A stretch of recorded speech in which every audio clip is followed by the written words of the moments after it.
আল্লাহর প্রেমিকেরা রে, পীরের প্রেমিকেরা রে, নবীর প্রেমিকেরা রে, শোনো। এইবার 99 বার নাম উঠেছে আমার আল্লাহ তো ভালোবাসা রে। এইবার শেষবার বালক যখন লটারি টান দিলেন, উঠে গেলেন কিছু উটের নাম। মুসলমান উটগুলো কুরবানি করলেন।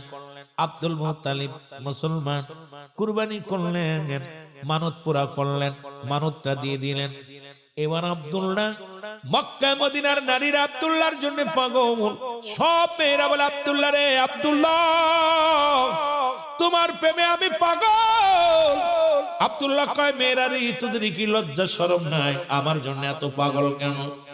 ডাক দেখ, আব্দুল্লাহ রে, আমরা তোমার পাগল নয়, কারণ আমরা তাওরাত কিতাবের মধ্যে, ইনজিল কিতাবের মধ্যে আখির নবীর নূর সিয়ারা মুবারক দেখতে পেরেছি।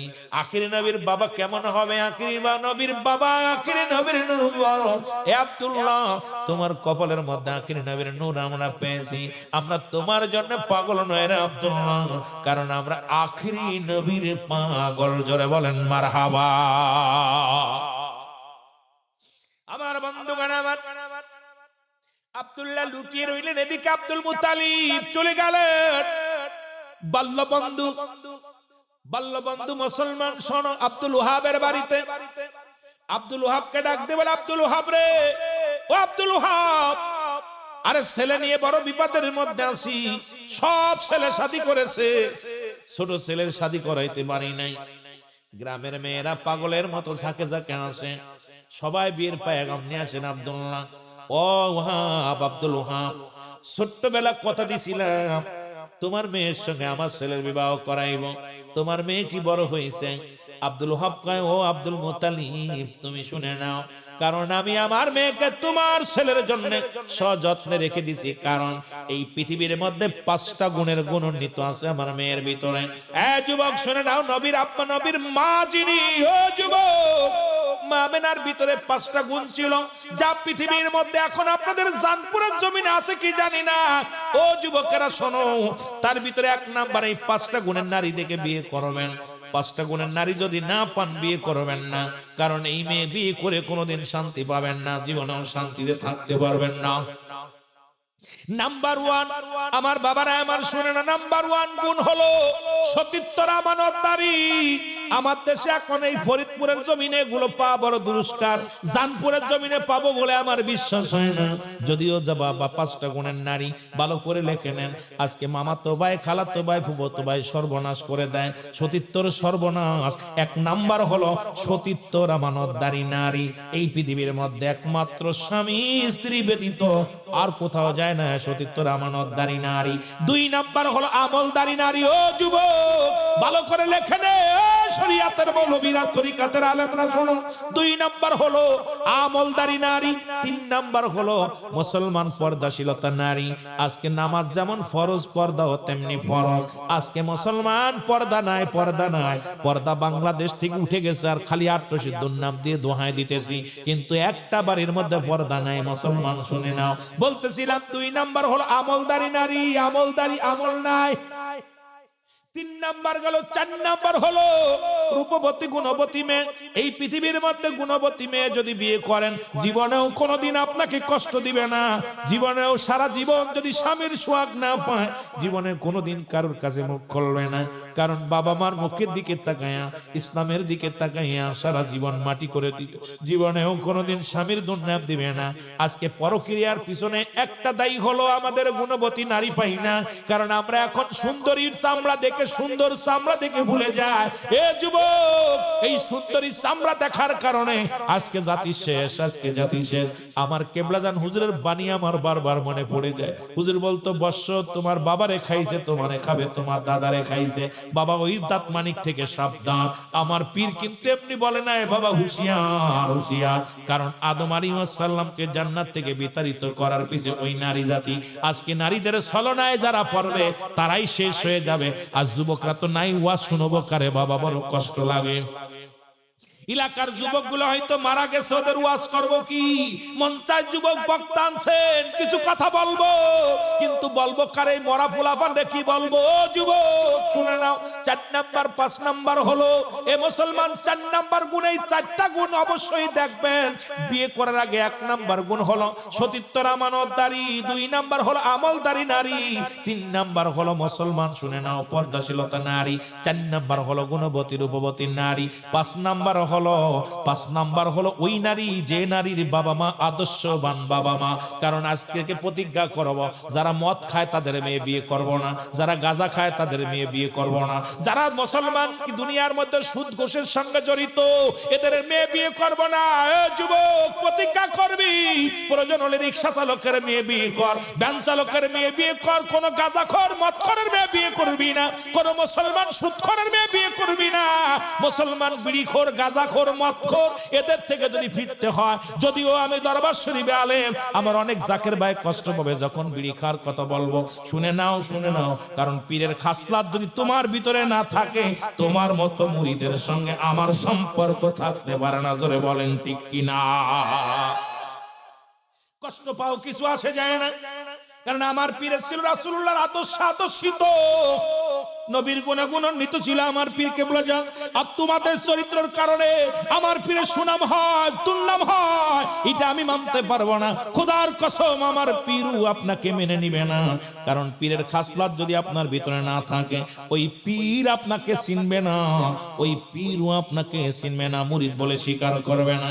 এই জন্য আজ থেকে 5টা গুণের নারী বিয়ে করবেন, যারা বিয়ে করেন নাই। 5 নাম্বার সতর্ক থাকবেন, একজন আদর্শবান নারীর বাবা, যে বাবা 5 ওয়াক্ত সালাত আদায় করে, যে বাবা মুসলমান পাঞ্জে নামাজ আদায় করে, যে বাবা হালাল খাদ্য খায়, সারাদিন সন্তানের খাবার দিতে পারে না, তবু কষ্ট নাই, সারাদিন পরে জানছে হালাল খাদ্য আনছে। আরে বাবা কি করে দুনিয়ার মধ্যে? বাবা তো বাবাই, মা তো মা। এই দুনিয়ার মধ্যে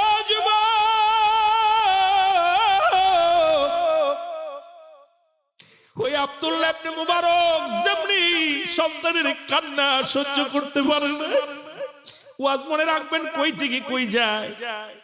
আব্দুল্লাহ ইবনে মুবারক সন্তানগুলো প্রতিদিন কান্দে আর বলে, বাবা ক্ষুধার যন্ত্রণা সহ্য করতে পারি না, আমি ক্ষুধার যন্ত্রণা সহ্য করতে পারি না। ছোট ছেলেটা ডাকতে বলে, আপু আজ 5টা দিন কোনো কিছু খাই না, আজকে যদি তুমি খাবার না আনো মারা যাবো গো বাবা। আব্দুল্লাহ ইবনে মুবারক কাঁদতে কাঁদতে বাজারে গেলেন, কোনো কাজ পাইলেন না, কোথাও কোনো কাজ পাইলেন না, কাঁদতে কাঁদতে বাড়ি ফিরে আর চিন্তা করে, আল্লাহ প্রতিদিন তো শূন্য ব্যাগ নিয়ে যায়, বাজারে নিয়ে যায়, সন্তানের ডাকতে বলে, আব্বু খাবার কই, আব্বু খাবার কই। আজকে যখন সন্তানের জিগাইবো আব্বু খাবার কই, ছোট ছেলেটা আসার সময় বলছে, বাবা যদি খাবার না দাও তাহলে মারা যাবো, ক্ষুধার যন্ত্রণা সহ্য করতে পারি না। আল্লাহ এখন কি করব? আব্দুল্লাহ ইবনে মুবারক কাঁদতে কাঁদতে রওনা দিছে, দেখে পথের মধ্যে দেখে একটা গরু মরে গেছে, এই মরা গরুর গোশত শিয়াল কুকুরে ভাগ করে খায়। আব্দুল্লাহ ইবনে মুবারক কি করলেন? আমার বাবারা আমার ভালো করে লেখো, জেনে নাও, ও যুবক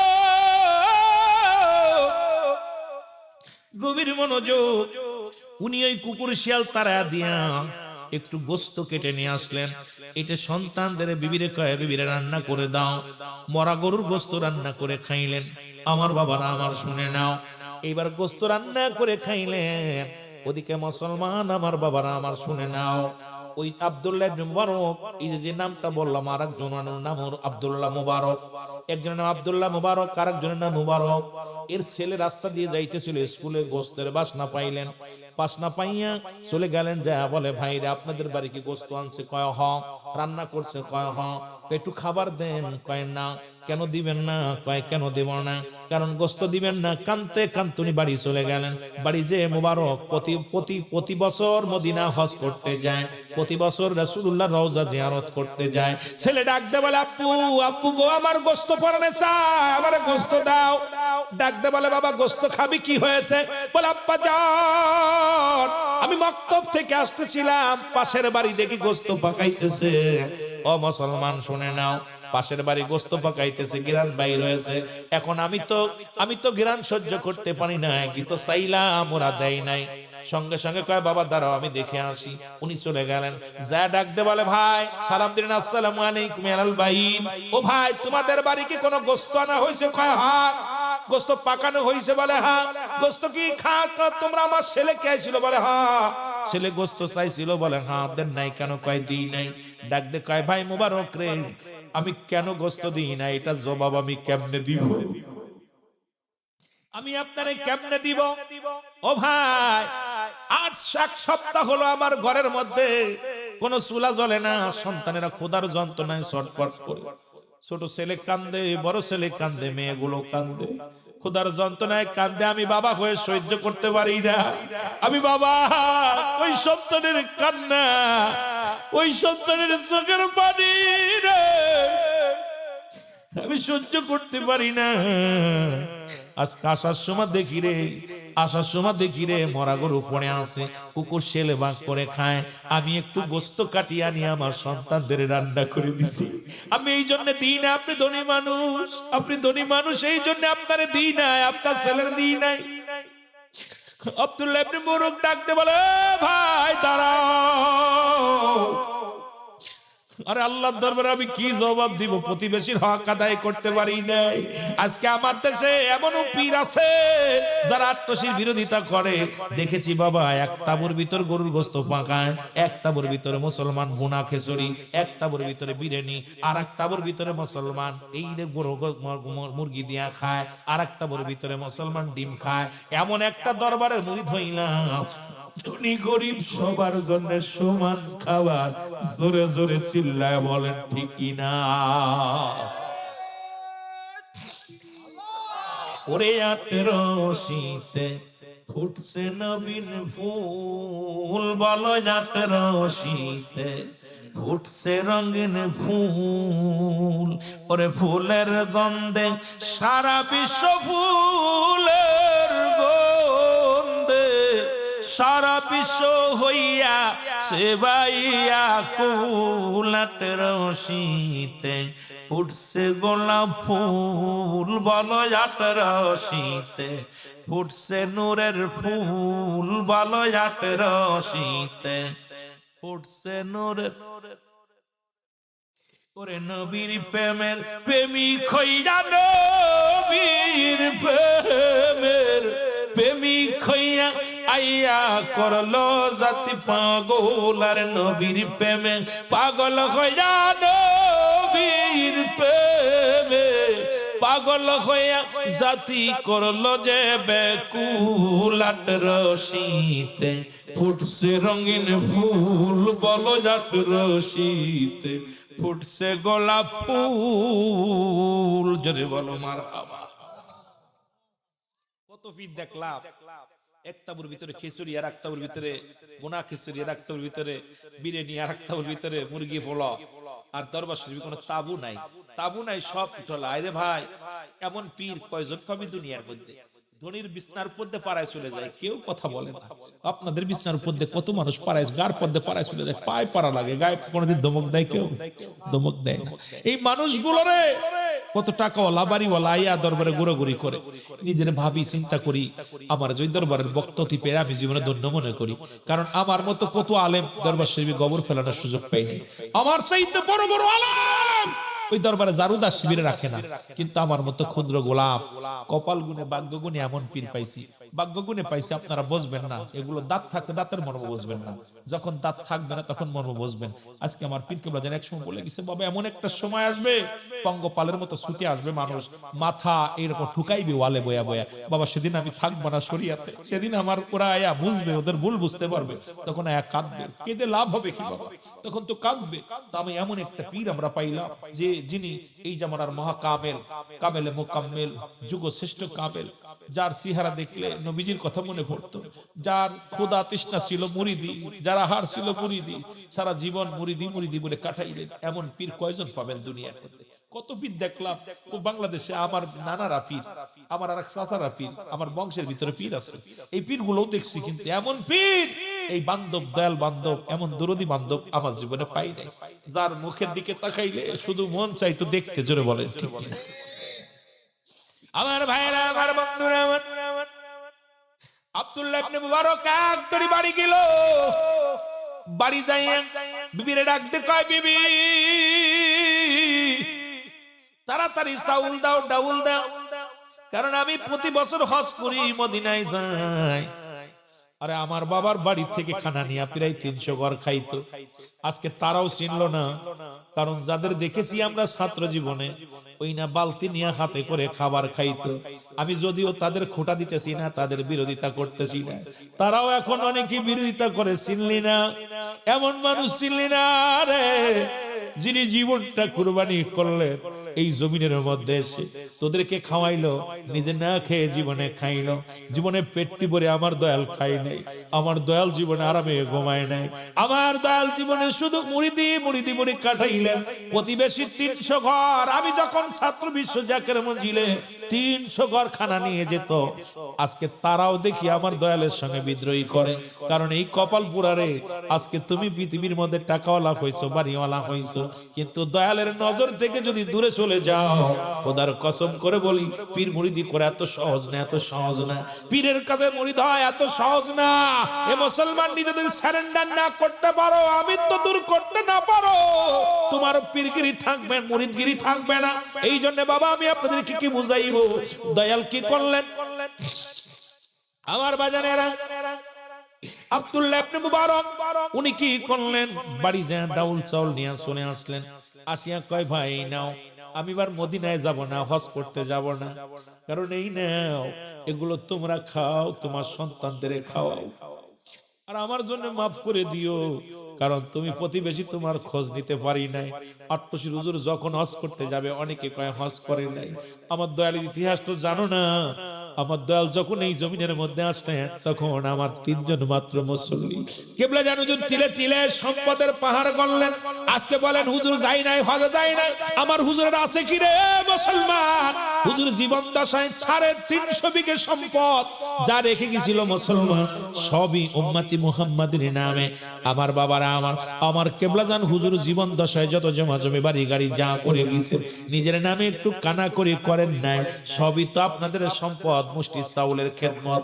আপনাদের তো মুসলমান, এই যে আপনারা যে খেদমত নিয়ে যান, এই খেদমত তিলে তিলে বানাইয়া আমার পীর তার নিজের নামে করেন নাই, সবই করেছে মুসলমান জাকেরানদের নামে। জোরে জোরে চিল্লায় বলেন ঠিক কিনা? আমার বাবারা, আমার অনেকেই ভুল বোঝেন আমার পীরকে। আমার হুজুর বলতেন, বাবা আমারও তো মন চায় খাইতে, আমারও তো মন চায় আরামে থাকতে, কিন্তু পারি না। অন্যান্য পীরেরা তার মুরিদের বাড়ি দাওয়াত নেয়, ভালো মন্দ খায়। বাবা আর আমি মুরিদের ওই দুঃখে সুখের নালিশ শুনতে শুনতে আমার দেহখানা কঙ্কাল করে ফেলেছে। কারণ বাবা না, আমার ওই যে কথাগুলো বলি মনে রাখবেন, কই থেকে কই চলে যায়, কথাটা না বললে নাই মুসলমান। 80 শতকের কথা, তখন কিবলা জান হুজুর আটতশি দরবারে প্রথম আসলেন। তখন হুজুর বললেন, আমাদের বাড়িতে তোমার দাদু পীর গেলেন, এই যে মুসলমান গেলেন, যা পর আমার আব্বা জানের কাছে আমাকে চাইলেন, যা পর আমিও চিন্তা করলাম আমার মা বেঁচে নাই, আমি একটু হুজুরের কাছে গেলে ভালো মন্দ খাইতে পারবো। আমারে বললেন, বাবা আপনি কি যাবেন আমার সাথে? আমি বললাম, হুজুর যাব। আমার আব্বাকে ডাকা হলো, আলিমউদ্দিনকে ডাকা হলো। মাওলানা আলিমউদ্দিন আসলেন। আসার পর আমার আব্বার কাছে আমার পীর কিবলা জান বললেন, বাবা আপনার এই ছেলেটাকে আমাকে দিয়ে দেন। তখন আমিও মনে মনে চিন্তা করলাম হুজুরের সঙ্গে যাব। আর হুজুর আমার আব্বা জান বললেন, জান দিয়ে দিলাম। তখন আমাকে নিয়ে আসলেন, হুজুরের দরবারে আসলাম। আসার পর আমি আগে জানতাম না হুজুরের দরবারে আমার এত কষ্ট দিবে। দীর্ঘ 40টা বছর 30টা বছর একই খাতার নিচে এই খড়কুটি ছিল আমার সম্বল। খড়ের বিছনা বানাইয়া শীতের দিনে আমি ঘুমাইতো। সারাদিন আমাকে দিয়া কষ্ট করাইতো। আর ওই নাড়ার ভিতরে আমি ঘুমাইতাম। সবাই রে ভালো মন্দ খাইতো, আমাকে 1 চামচ খানা দিত, যা খেয়ে আমার পেট ভরতো না। 80 শতকের কথাগুলো শুনে নেন বাবা। আজকে মুরব্বী বাবারা যারা আছেন ভালো করে শোনেন। হুজুর বললেন, বাবা তখন আমারে কি করলাম, আমি চিন্তা করলাম, খানার আশায় আসলাম পীরের দরবারে। আমি যে বাড়িতেও যাই একটু খাইতাম, কিন্তু হুজুর দেয় এক ওয়াক্ত খানা। সারাদিন কষ্ট করি, সন্ধ্যার সময় বিকেল বেলা একটু খাবার দেয়, যা খেয়ে পেট ভরে না। মনে মনে চিন্তা করি মারা যাব, কিন্তু আবার তো হুজুর বিদাও দেয় না। আর আমার তোমার দাদু বীর যখন আমার সামনে আসতো, খোদার কসম আমার খোদা নিবারণ হয়ে যেত। এক নজর দেখলে আমার প্রাণটা জুড়ে যেত। মুর্শিদ দাঁড়াও আমার সামনে, জন্মের মতো দেখবো দুনয়নে, আমি জন্মের মতো দেখবো দুনয়ন। মুর্শিদ দাঁড়াও আমার সামনে, বাজান দাঁড়াও আমার সামনে, জন্মের মতো দেখবো দুনয়নে। বলেন জন্মের মতো। মুর্শিদ সান্দে চরণের দুলি,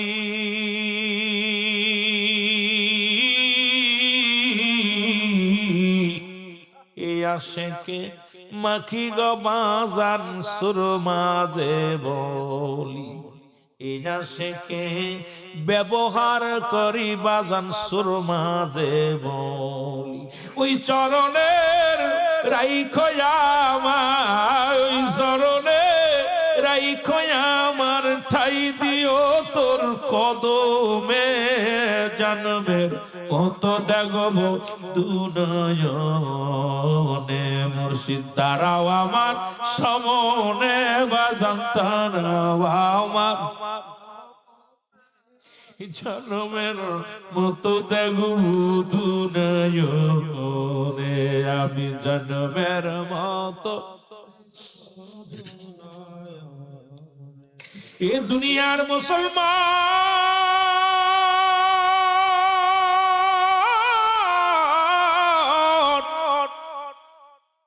হুজুর বলেন আমাকে পাঠা দিলেন রে, আত্মশির জমিনে পাঠা দিল।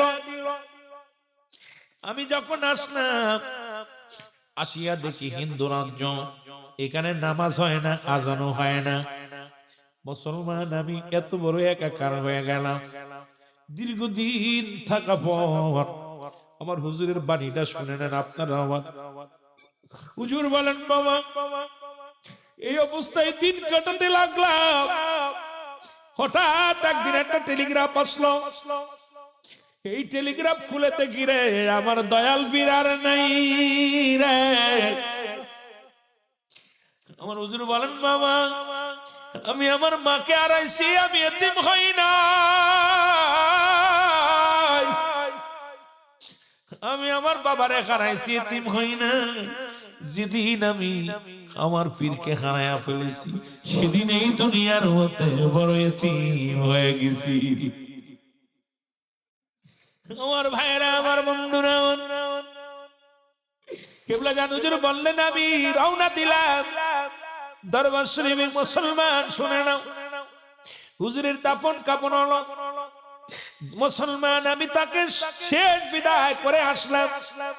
আমার পীর যেদিন আমাকে এতিম বানাইলেন, সেদিন থেকে আমি খানা বন্ধ করে দিলাম। খোদার কসম, আমি 40টা দিন অনাহারে আমার পীর 40টা পালন করার জন্য আমি রওনা দিলাম। তোমাদের বড় আম্মা যান আমার সঙ্গে। আমি যখন ওই নৌকার মধ্যে উঠলাম, আমি উঠতে হাঁটতে পারি না, হাত পা কাঁপে। ও বাবারা শুনে নাও, আমি জমিনের মধ্যে হাঁটতে পারি না, চলার মতো গায়ে বল নাই। এরপরে নৌকার মধ্যে উঠলাম। ওটা পর তোমার বড় আম্মা জানের উড়তের পর মাথা রেখে আমি বেহুশ হয়ে গেলাম। বেহুশ হয়ে গেলাম এই অবস্থায় নৌকা ছাড়লো। আমি আমার পীরের 40টা পালন করার জন্য রওনা দিয়ে গেলাম এনায়েতপুরে। আমার যখন ওই সাগরের মাঝখানে গেলাম, আমার পীর কেবলা যান আমার নৌকার মধ্যে হাজির দিয়ে আমার মাথায় হাত বুলাইয়া দিয়ে বলে, বাবা হাসমতুল্লাহ, বাবা পাগলামি করো কেন? বাবা তোমার তো বাঁচতে হবে, তুমি তো খানা খাও নাই। বাবা তুমি অবস্থায় থাকলে মারা যাওয়া। ও বাবা আমি তোমাকে হুকুম দিলাম, যেহেতু তুমি আমার হুকুম এখানে আসছো, আমি তোমার হুকুম দিলাম বাবা তোমার খাইতে হবে, বাঁচতে হবে, কারণ কোটি কোটি মুরিদের নালিশ নেওয়া লাগবে। ওই আটকশির জমিনে কত পথ ভোলা মানুষগুলো আসবে, কত অসহায় মানুষগুলো আসবে বাবা, তাদের দেখাশোনার জন্য তোমার দুনিয়ার মধ্যে বাঁচতে হবে বাবা, তাদের নালিশ নেওয়ার জন্য।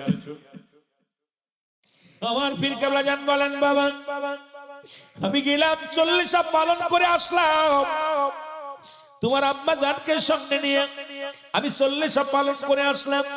আসার পর আমি খাইতে পারি না, কারণ 40টা দিন আমি খানা খাই না, না খেয়ে কঙ্কাল হয়ে গেল বডি খানা, আমি গলার নলি পর্যন্ত শুকায় গেছে, খাইতে পারি না। আস্তে আস্তে কি করলাম, এই দুনিয়ার মধ্যে ওই ফেনাবাদ এইটা খায়া আস্তে আস্তে করে আমার সুস্থ হলো, আমি একটু সুস্থ হলাম। কারণ আমার পীর হুকুম দিলেন বাবা তোমার জন্য নয়, কারণ কোটি কোটি জাকিরাতদের জন্য তোমার বাঁচতে হবে। মুর্শিদের নাম জান অন্তরে ভরা, তার ভরা কি যায় রে মারা, বাজানের নাম যার অন্তরে ভরা, তার ভরা কি যায়। ওই আমি যখন পড়ি গরুর বিপদে,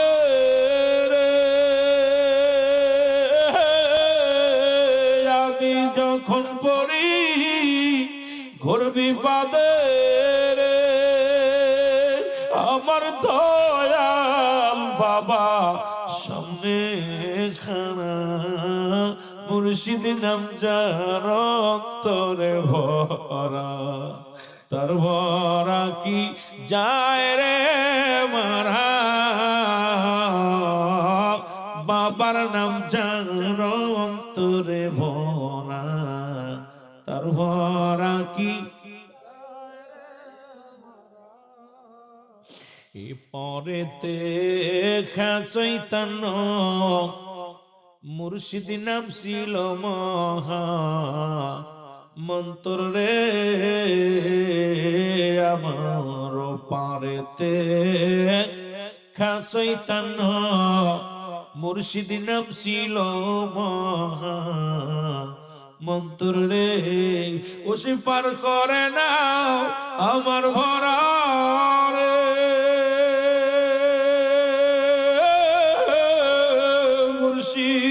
পার করে নাও খবর বরারে, উঠছি তোমার ভাঙানা, মুর্শিদ নাম যার অন্তরে ভরা, তার ভরা কি যায় রে মারা।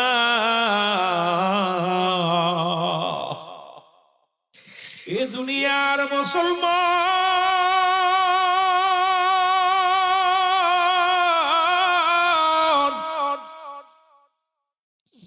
যে কথা বলতেছিলাম, আব্দুল্লাহ ইবনে মুবারক যার কথা বলতে যাইয়া আমি আলোচনার মধ্যে গিয়েছিলাম, নবীজির চাচাদের আলোচনা মনে আসেনি বাবা। আব্দুল্লাহ ইবনে মুবারক উনি কি করলেন বাবা শুনে নাও, মদিনায় কয় মদিনায় যাব না। ওই বছর মুসলমান হজে গেলেন যারা, বাড়ি চলে আসলেন, আসিয়া আব্দুল্লাহ ইবনে মুবারকের বাড়ি আসলেন, এসে ডাকতে বলে আব্দুল্লাহ ইবনে মুবারক রে তুমি কেমন মানুষ, ও মুবারক তুমি কবে বাড়ি আসলাম? মানুষ 45 দিন পরে হজ করে বাড়ি ফেরে। আব্দুল্লাহ ইবনে মুবারক বলে ভাই খোদার কসম আমি মদিনায় যাই নাই। কয় মুবারক তুমি হাজী মানুষ মিথ্যা বলো কেন? একই তাঁবুর মধ্যে জিয়ারত করলাম, একই তাঁবুর মধ্যে ঘুমাইলাম, একই জায়গা থাকলাম, তুমি বলো আমি মদিনায় যাই নাই।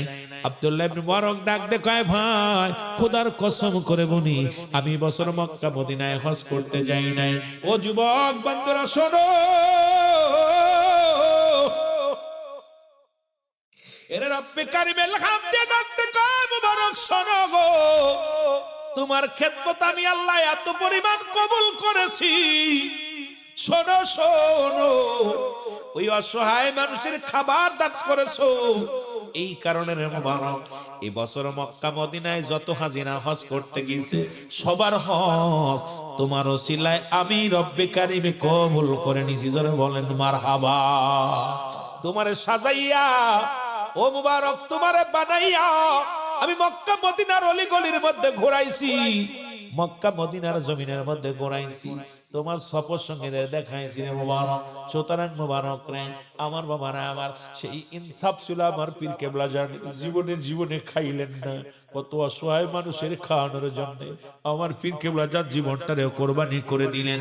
আমরা বুঝলাম না, আমরা চিনলাম না, যারা চিনেছি এরা এখন নজরে জোরে বলেন ঠিক কিনা, আর একটু জোরে জোরে চিল্লায় বলেন ঠিক কিনা। এ দুনিয়ার মুসলমান শোনো, যে কথা বলতেছিলাম এরা নবীর বাবা আব্দুল্লাহ, মনে আছে? মনে আসেনি বাবা আব্দুল্লাহ, এরা আব্দুল মুত্তালিব কয় আব্দুল ওহাব রে, কয় আমার মেয়ের ভিতরে 5টা গুণের গুণান্বিত, মনে আসেনি বাবা? জোরে বলেন মনে আছে? 5টা গুণের গুণান্বিত নারী বাবা। এই গুণগুলো আমাদের জানার দরকার। 1 নাম্বার সতীত্ব আমানতদারি, 2 নাম্বার আদ মুসলমান আমলদারি নারী, 3 নাম্বার পর্দাশীলতা নারী, 4 নাম্বার গুণবতী রূপবতী নারী, 5 নাম্বার হলো মুসলমান আদর্শ বাবার সন্তান।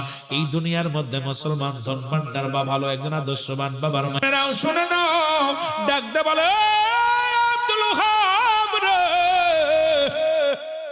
আমার কন্যা তোমার ছেলের জন্য প্রস্তুতি করে রাখছি। কেমন বাবা?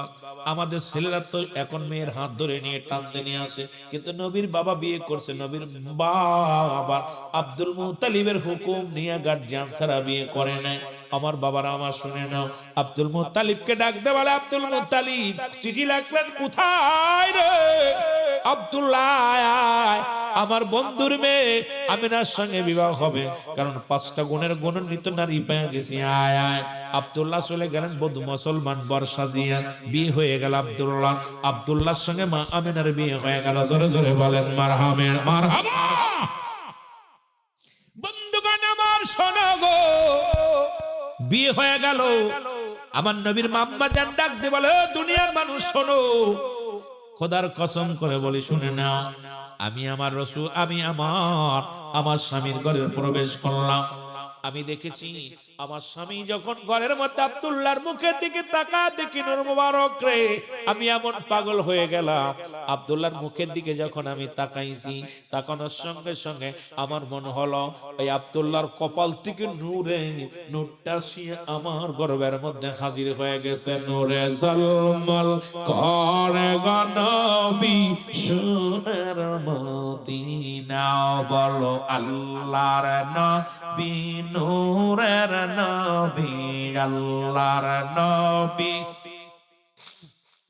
আরো জোরে আল্লাহর নবী নূরের নবী, জাগার হয় না তুলনা, নূরে ঝলমল করে গো নবী সোনার মদিনা, বলো নূরে ঝলমল। আল্লাহর নবী নূরের নবী, আল্লাহর নবী,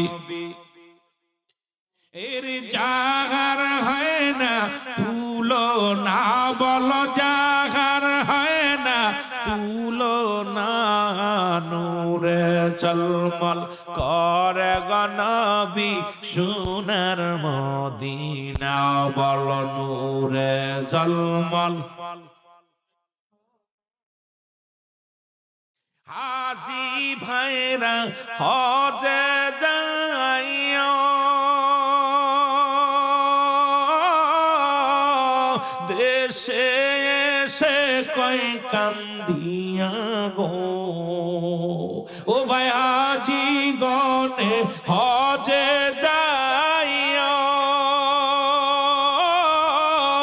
দেশে এসে কই কান্দিয়া গো,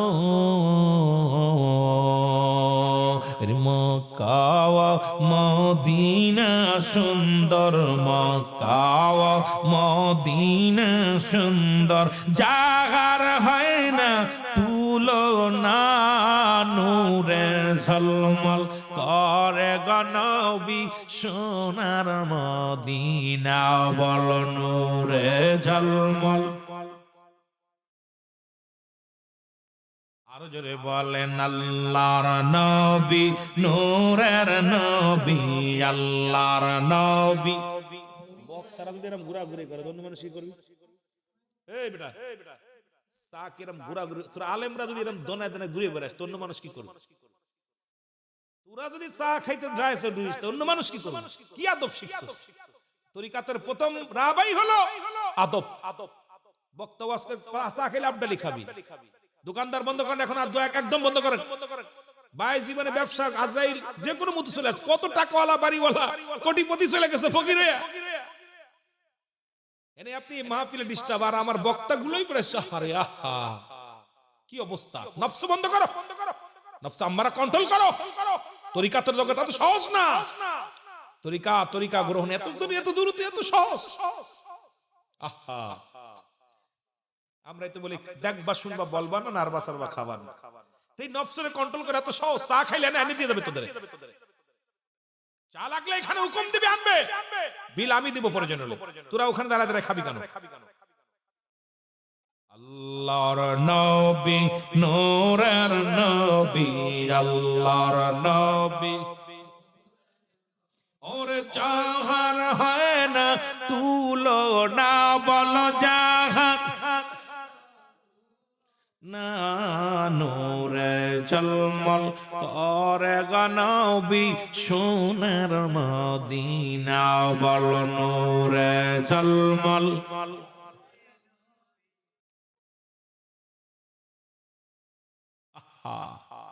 হাজি বাইরা হজের সময় রওজাই যাইয়া কয় কান্দিয়া গো উমার হাজি ভাইরা হজের সময় আমার রওজাই যাইয়া কয় কান্দিয়া গো মক্কা মদিনা সুন্দর মক্কা মদিনা সুন্দর জাগার হয় না তুলনা নূরে ঝলমল করে গনবী সোনার মদিনা বল নূরে ঝলমল আল্লাহর নবী নূরের নবী আল্লাহর নবী ও গো জাগার হয় না তুলনা বলো জাগার না নূরে ঝলমল করে গনবী সোনার মদিনা বল নূরে ঝলমল এ দুনিয়ার মুসলমান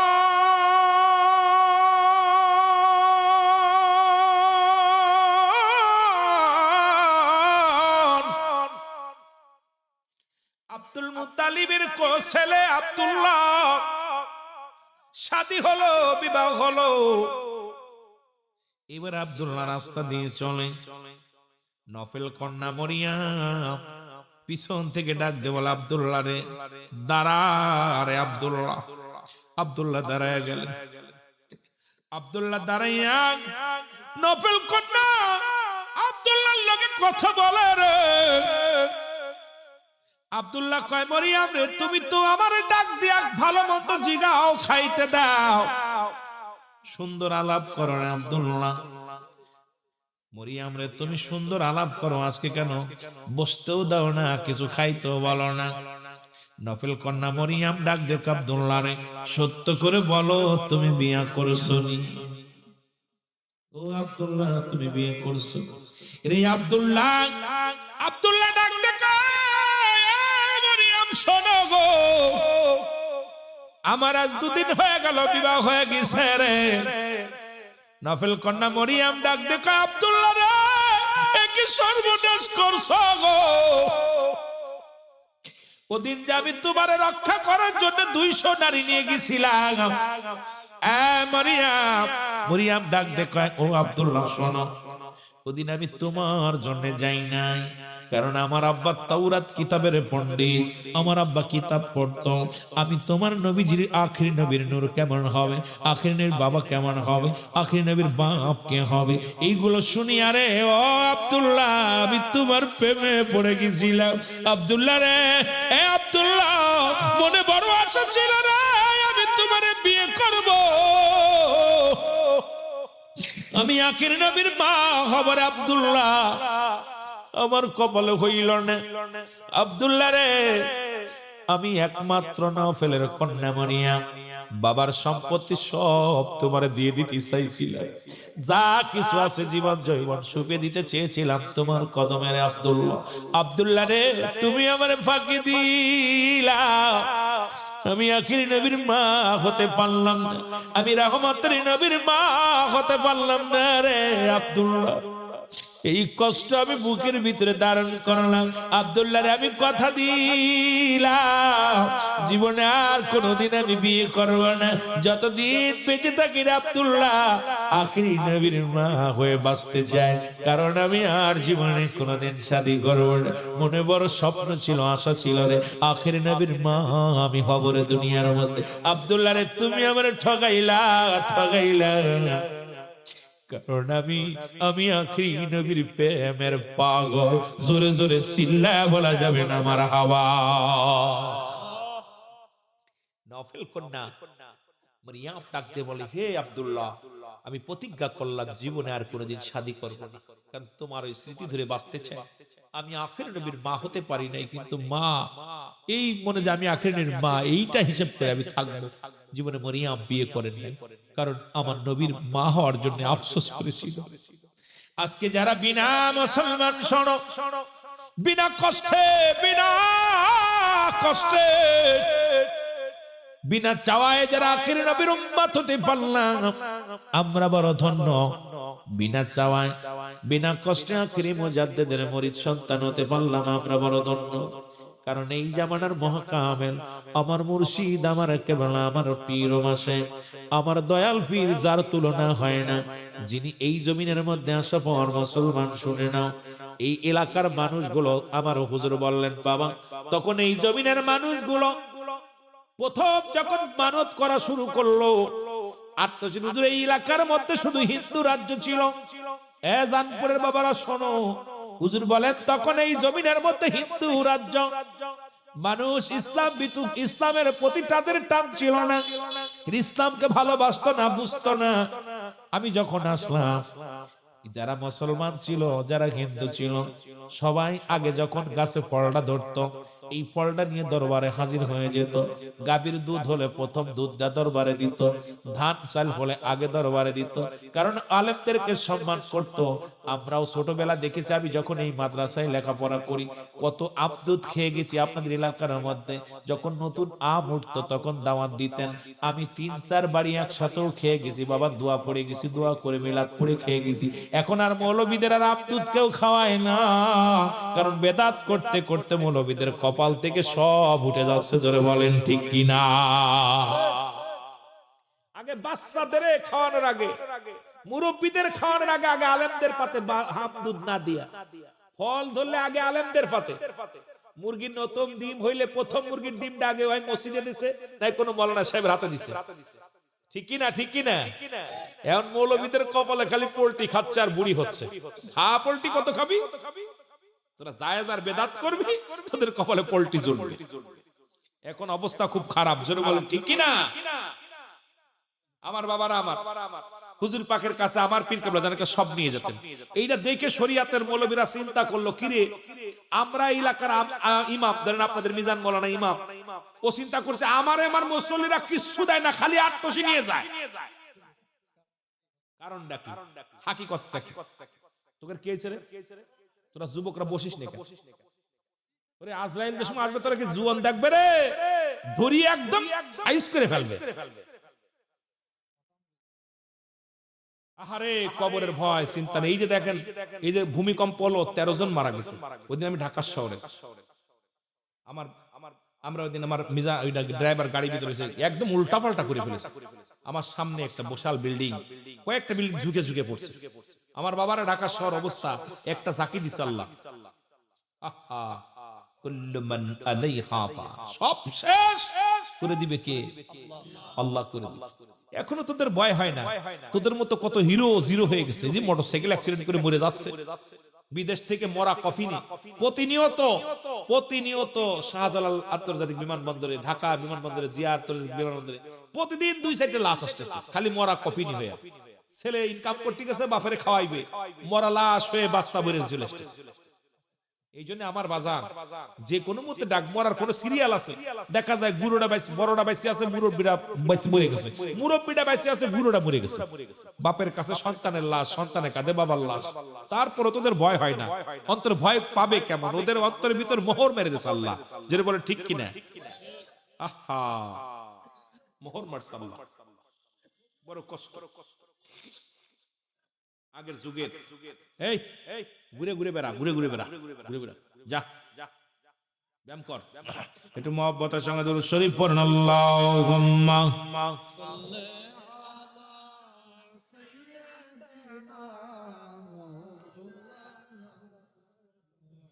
ওয়ালা আলি সাইয়্যিদিনা, আরো জোরে বলেন আল্লাহুম্মা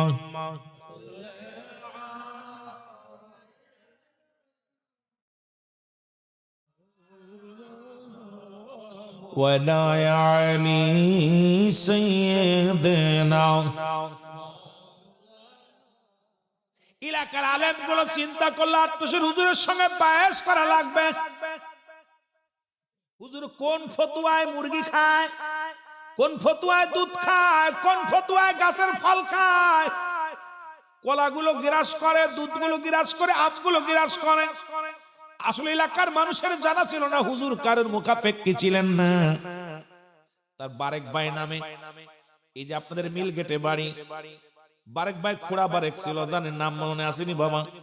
হুজরা শরীফে খেদমত করে। উনি মারা গেছে। উনি একদিন বলল, ভাই শোনো রুহুল আমিন ভাই, হুজুর বড় অসুস্থ, মনে বড় শখ জাগলো, হুজুরের মনে হয় ভালো মন্দ রান্না করে খাওয়াইলে খাবে।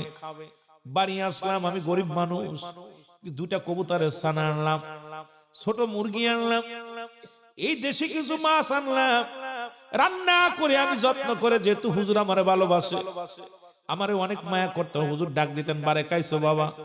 পঙ্গু মানুষ, তখন আমি ভালো হাঁটতে পারতাম না, কিন্তু মনে বড় শখ যে আমি বারেকের খানাটা হুজুর খাবে, তৃপ্তি সহকারে খাবে।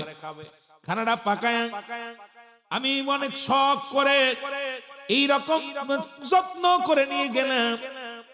আমার হুজুর, আমার ডাক হুজুরের কাছে গেলাম, এ মুসলমান শোনো, সারিন্দা সাহেবের বাবা মুসলমান ছেলে ফরাদ ভাই, উনি বললেন ফরাদ ভাই তখন যুবক, এ মুসলমান শোনো, উনার বাবাও আছে দরবারে, উনিও আছে দরবারে।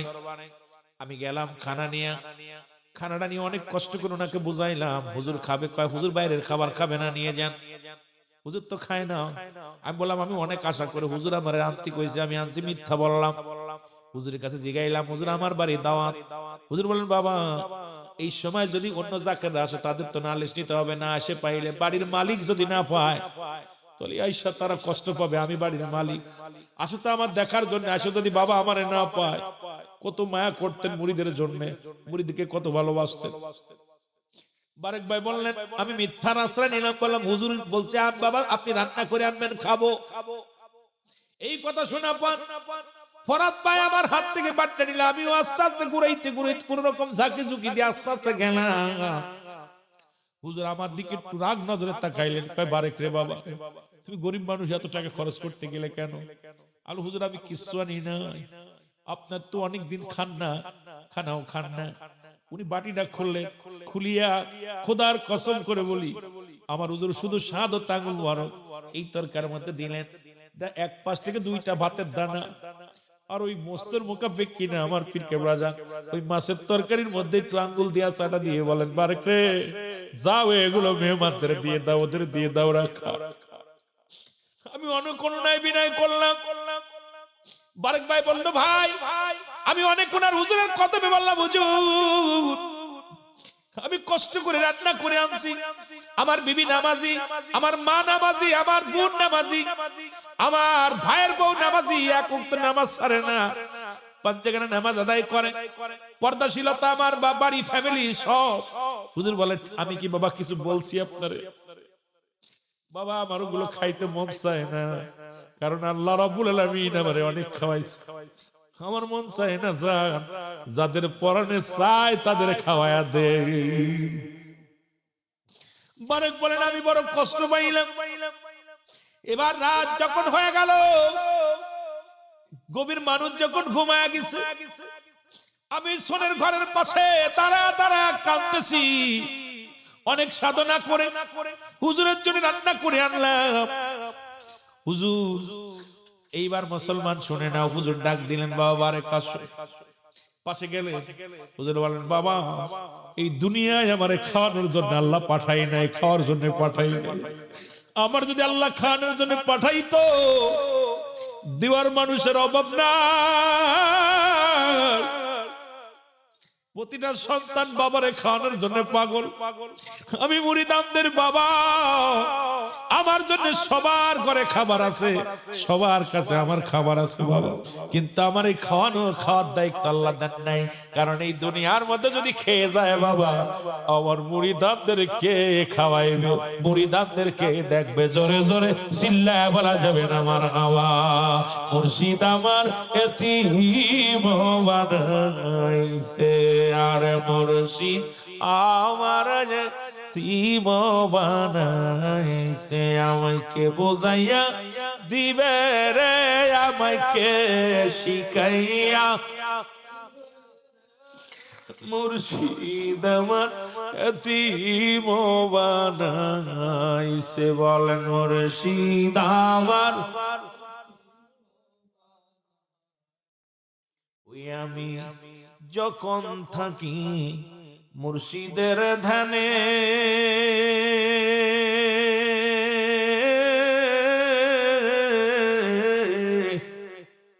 মুর্শিদ চান্দে দাও গো দেখা আমার দেলে, মুর্শিদ চান্দে দাও গো দেখা আমার দেলে।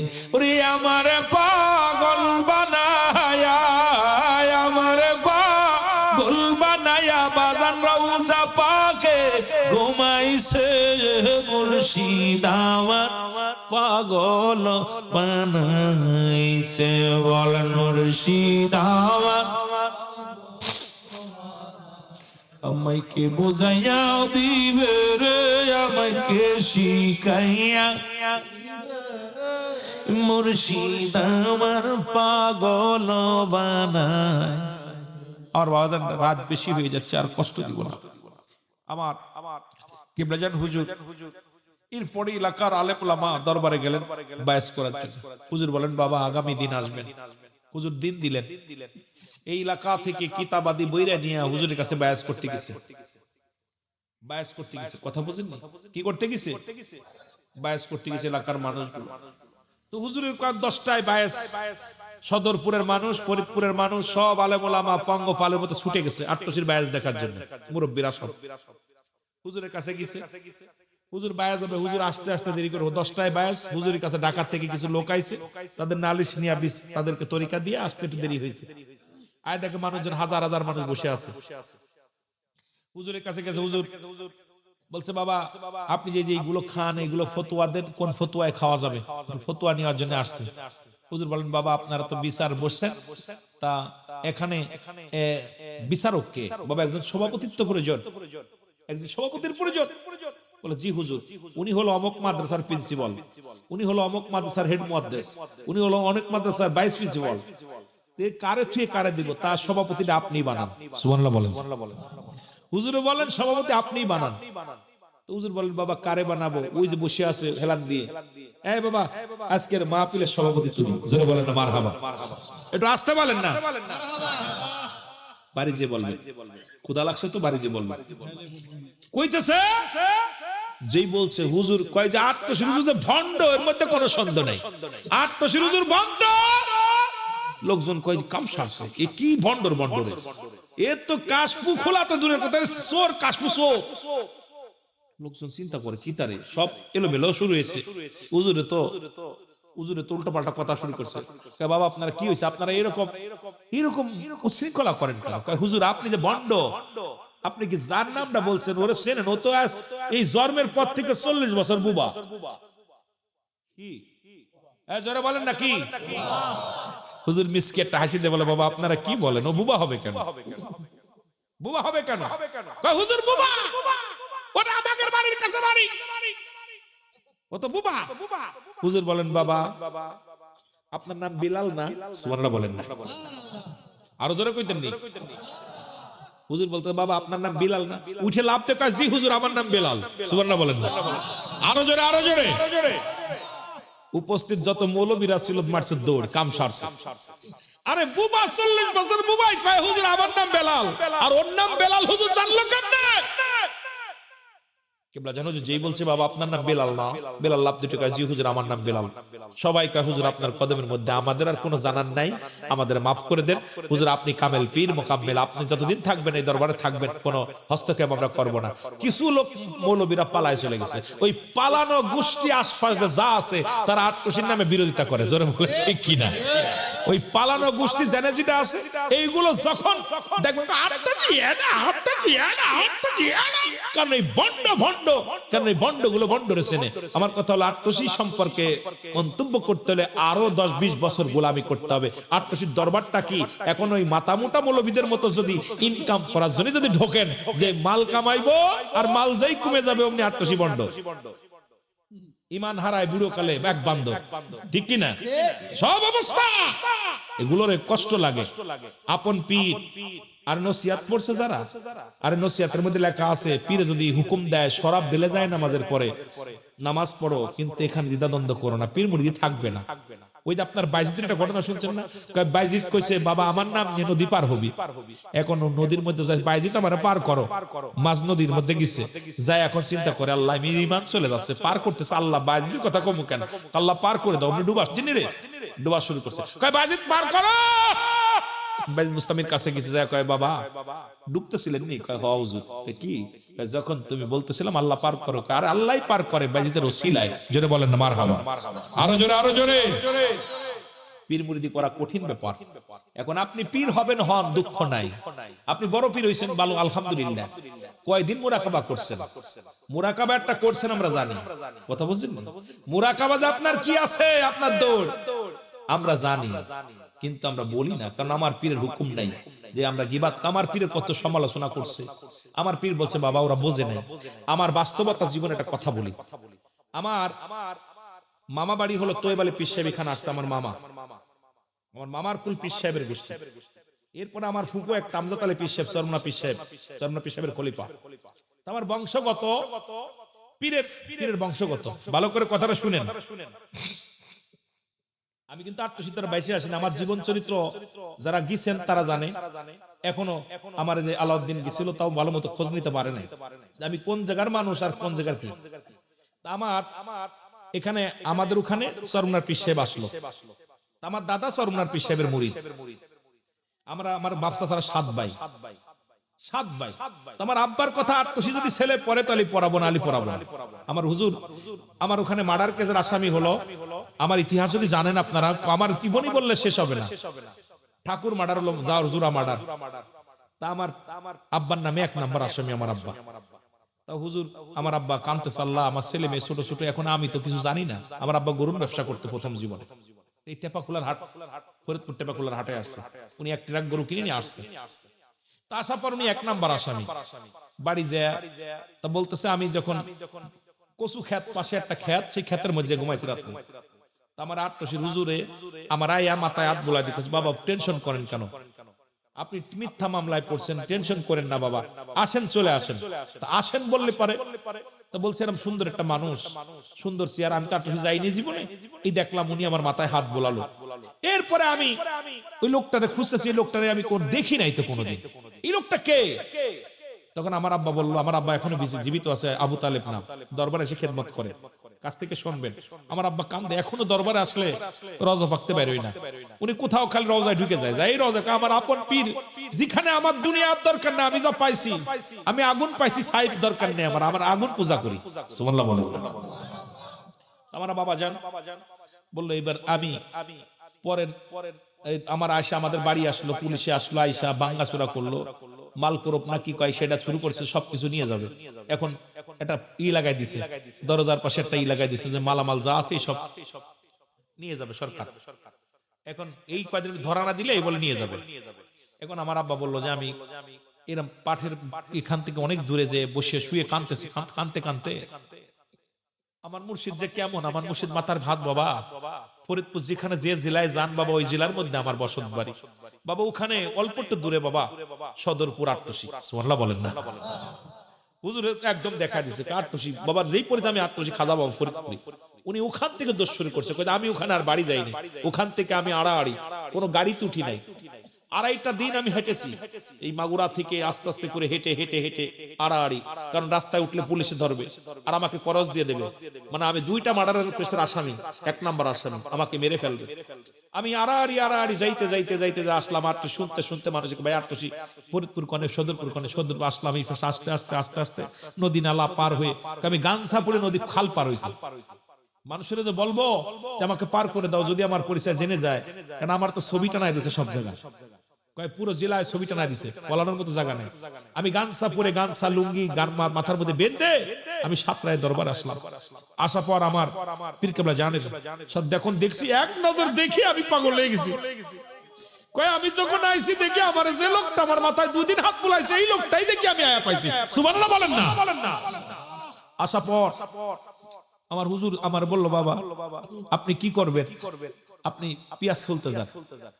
প্রথম গুলো পাথর ইট ভাঙেন, আমি নতুন মসজিদ হবে এখানে ইট ভাঙেন, ইট ভাঙলাম।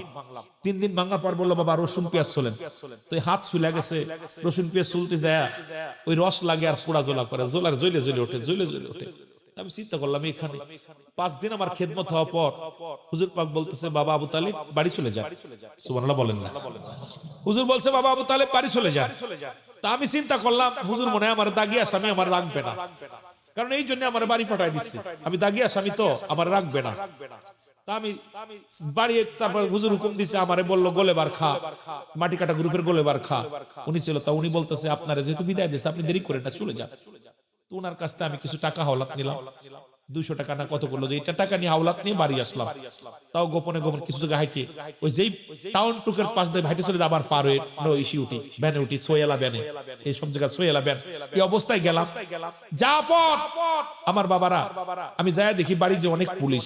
আমি চিন্তা করলাম আর তো হুজুর আমার ধরাই দিল, সে খেদমতে নিল আবার আমার ধরাই দিল। আমার দাদি ধরে এসে পুলিশ এসে একটা কাগজ দিয়ে গেছে, মানে সিট থেকে নাম কেটে ওর নাম কাটাই দিছে, নাম কেটে গেছে।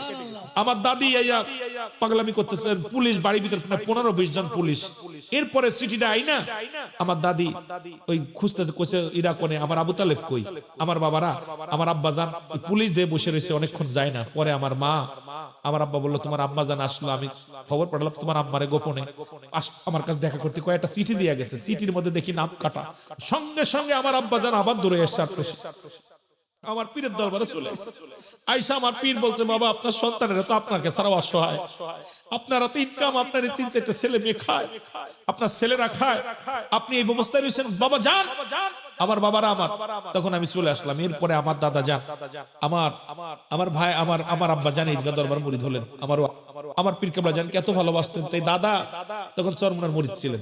তাই দাদা ওই আমার মাগুরাতে যখন নোমানি ময়দানে সরমনা পীর সাহেব আসলেন, আমি দুর্নাম করতেছি না, আমি তখন আটটুসি মাঝায় পড়ি। তো হুজুরের কাছে আসলাম, হুজুর কেবলা জান, হুজুরে বললাম, হুজুর আমাদের দরবারে তো আমাদের এলাকায় সরমনার পীর সাহেব আসতেছে, আমি একটু দেখতে যাবো। হুজুর বললেন, যান বাবা, খোদার কসম যদি মিথ্যা হয় আমার আল্লাহ বিচার করবে, আমার নিজের জীবনী কথা। তা বলছে, বাবা যান। আমি চলে গেলাম এখান থেকে, যাই এখান থেকে পরের দিন, ওই দিন মাহফিল ছিল মস্তান সাহেবের বাড়ি, কামারখালী মস্তান সাহেবের বাড়ি, ওখানে যাই কামারখালী মাহফিল করলাম, মাহফিল করে বাইকের সাথে চলে গেলাম বাড়ি।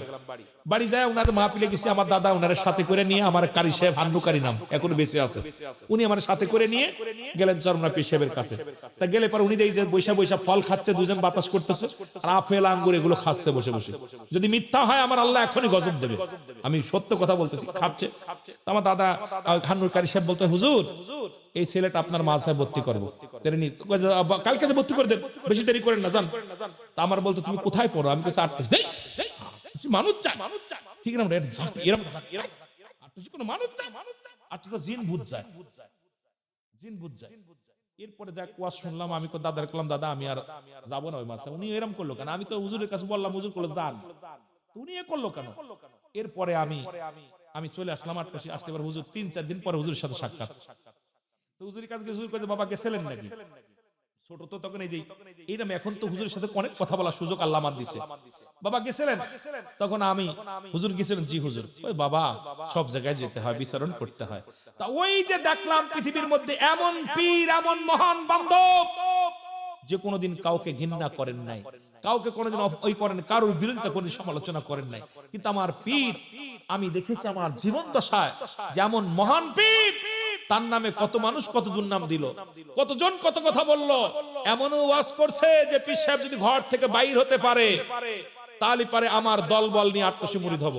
আমার কথা ভাই, তারা তো মারা গেছে, এখনো মুরিদ হই নেই, তারা আবার আমাদের বড় বড় কথা বলে। এটা সুযোগ পায় কিসের জন্য? আমাদের কিছু মাতামুটা মুরিদ আছে, মাতামুটা কিছু মৌলবী আছে, এই সুযোগটা করে দেয়। তবে মিটা মেয়া শোনো, যার সমালোচনা নাই তার প্রচার প্রসারিত নাই। দয়াল নবী তার গায়ে পাথর মারছে, নবীকে আক্রমণ করেছে, আমার নবী পাথরের আঘাত খেয়েছে, নবী মাটি পেটে পাথর বাঁধছে, নবী মাটি টানছে। সুতরাং আমার নবীকে নিয়ে সমালোচনা কম করে নাই। নবীর চাচারা আমার নবীকে কাফের উপাধি দিচ্ছে, আমার নবীকে জাদুকার উপাধি দিচ্ছে, কিচ্ছু যায় আসে নাই। আমার নবীকে সারা বিশ্ব চিনছে, কুল কায়নাত চিনছে। আর আবু জেহেলের গায়ের উপর মানুষ আগা করে, যারা বলেন ঠিক কিনা, কি দেয়? হাগু দেয়। সুতরাং যারা সমালোচনা করবে এরা আবু জেহেলের গোষ্ঠী সারা জীবন করবে। তোমরা কি করেছো? বিশ্ব পাগল বানাইছে আমার পীর কেবলা জান, যারা বলেন ঠিক কিনা, আরো যারা বলেন ঠিক কিনা। এমন মহান পীর, মহান সাধক আর আসবে না। এই যে আমার পীর কেবলা জান, আরে বলছে আখেরি মুজাদ্দেদ, এটা নিয়েও সমালোচনা। সুতরাং ও তো তরিকাই বুঝি না আমরা। নকশবন্দিয়া, মুজাদ্দিদিয়া, কাদরিয়া, সিস্তিয়া, নকশবন্দিয়া, মুজাদ্দিদ, 4টা তরিকা। তরিকা অনেকগুলো আছে।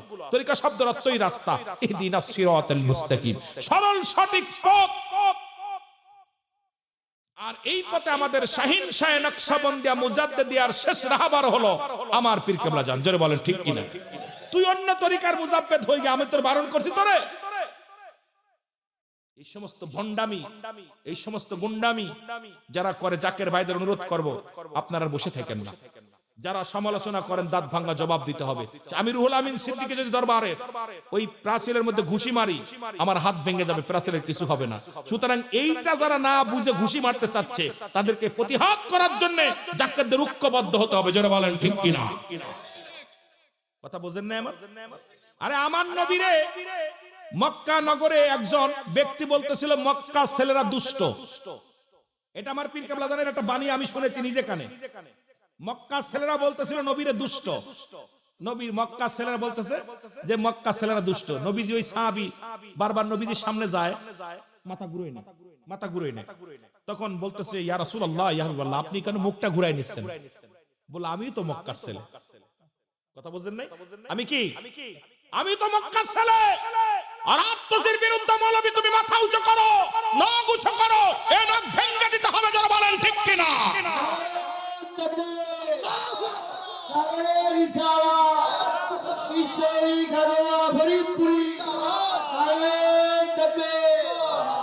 আপনারা যদি আমার পীরকে ভালোবেসে থাকেন, এই জান গেট আমার পীর বলছে ফরিদপুর 1 নাম্বার গেট, দরবার শরীফের দায়রার 1 নাম্বার গেট। সে যত বড় পান্নালা হোক, দরবারের দিকে আঙ্গুল তুললে তার আঙ্গুল ভেঙে দিতে হবে, যারা বলেন ঠিক কিনা। কারণ আমরা শরিয়া অনেক সহ্য করেছি, আর সময় নাই, আর সময় নাই।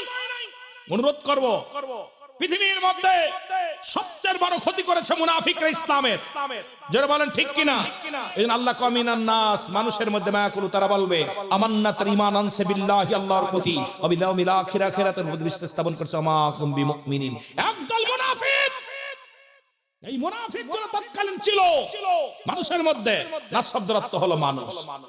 আবুল সরকারের মতো বলে আউযু বিরাব্বিন নাস, মালিকিন নাস, ইলাহিন নাস। কত বড় পাগলের গোষ্ঠী! ও কয় সকলই নাচে না, মালিকও নাচে, আমরাও নাচি। খুশ বোঝেননি? এই নাচানাচির পক্ষ নিয়ে আবার মাথা মোটা ওই বক্তৃতা দেয়। তরিকাতের সঙ্গে ওই সমস্ত আউল বাউলের কোনো সম্পর্ক নাই। সুতরাং শাইন শাইন নকশবন্দিয়া মুজাদ্দিদিয়া তরিকা, এই সত্য ইসলামের মধ্যে তরিকাতের স্বার্থে কোন আউল বাউল যারা আল্লাহকে নিয়ে কটূক্তি করে, নবীকে নিয়ে কটূক্তি করে, এদের সঙ্গে তরিকাতের কোনো মিল নাই। যারা বলেন ঠিক কিনা? তুমি পক্ষ নিবে, অন্য জায়গায় যাও। এই দরবারে কোনো ভণ্ডামি চলবে না। তরিকার নামে চালায় দিবা। জাউল বাউলটার দরবার আপনার তরিকা পন্থী। আরে কি পন্থী? তারা বেগানা নারী নিয়ে নাচানাচি করে, পালাগান গায় বেগানা নারী নিয়ে। ওবার আমার দলের লোক হয় কেমন? কোন পীর সাহেব কি বেগানা নারী নাচে? এই আউল বাউল নিয়ে তাদের পক্ষে কথা বলো, এই মৌলবীরও ফাঁসি দিতে হবে।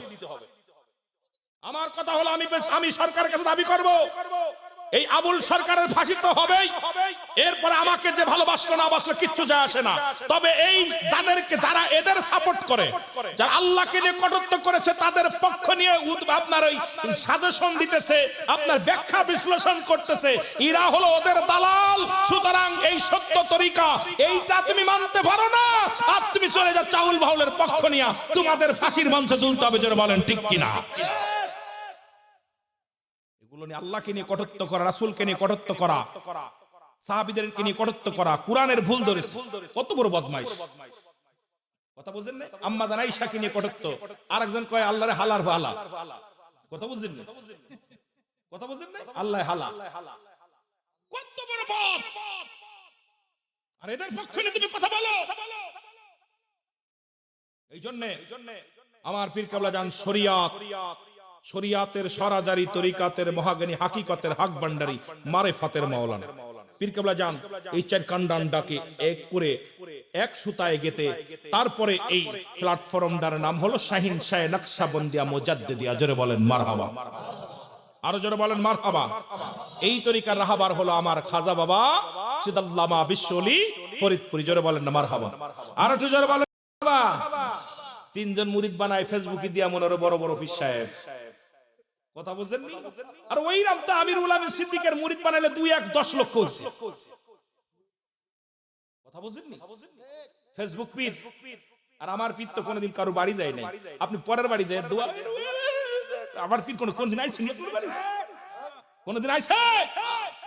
তার বিরোধিতা করতে আমার খুব হাস আসে। কোথায় জুতার কালি আর কোথায় মোজার আলী? কথা বুঝেন? আরে আমার পীর তো সারা বিশ্বটার পাগল বানাইছে। আঙ্গুল লাগাইয়া সিনাই কি খেলা খেলায়, বলো আঙ্গুল লাগাইয়া সিনাই কি খেলা।